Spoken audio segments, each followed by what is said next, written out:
Hi, folks. This is Don Meissner with the North Country Fishing Report.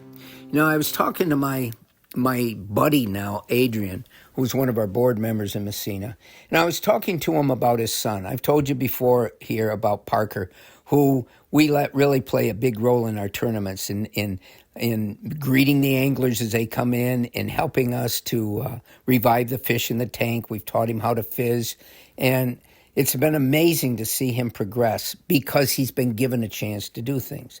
So I was asking Adrian, I said, so how's Parker, how's he doing with football? And Adrian just says, you can't believe it. He says, I can't. He says he's taken to this and he just loves it so much. I'm telling you this for a very special reason right now. I'm sharing this conversation.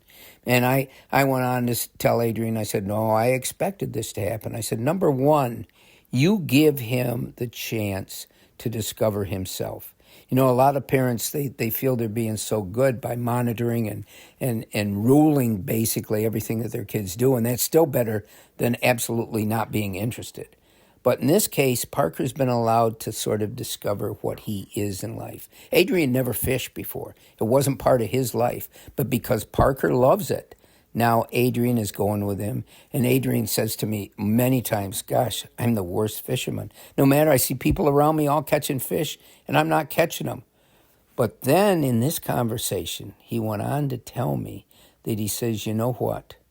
Of all the things I've ever done, when I hook a fish, from the moment I feel that fish hit, and the whole time I'm pulling him in, he says the level of excitement, of intensity, of just a total being engrossed in something is unlike any other experience I've ever had.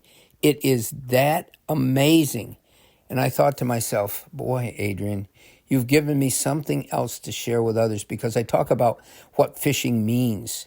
And obviously, he's never fished. Part of what fishing means to him is seeing his son absolutely be captivated and enjoy something so much that it's really fun to watch. But he now, as being somebody that's sort of along for the ride, is becoming an avid believer in the pure joy of fishing. And it is different for everyone. Every single person has a different sort of take from this. And this is what really makes it special to me. But to hear Adrian say this, and maybe what it really says is, no matter whether you've ever, I've talked to people before that they tell me, I don't have the patience to go fishing. And maybe they'll never be won over. Maybe that will never happen, and that's okay. But for those of us who maybe have never tried, you might find what Adrian has found. You're never too old. You're never too old to discover something new. That's kind of an interesting thought. You're never too old to enjoy something new. Until next time, folks, this is Don Meissner with the North Country Fishing Report.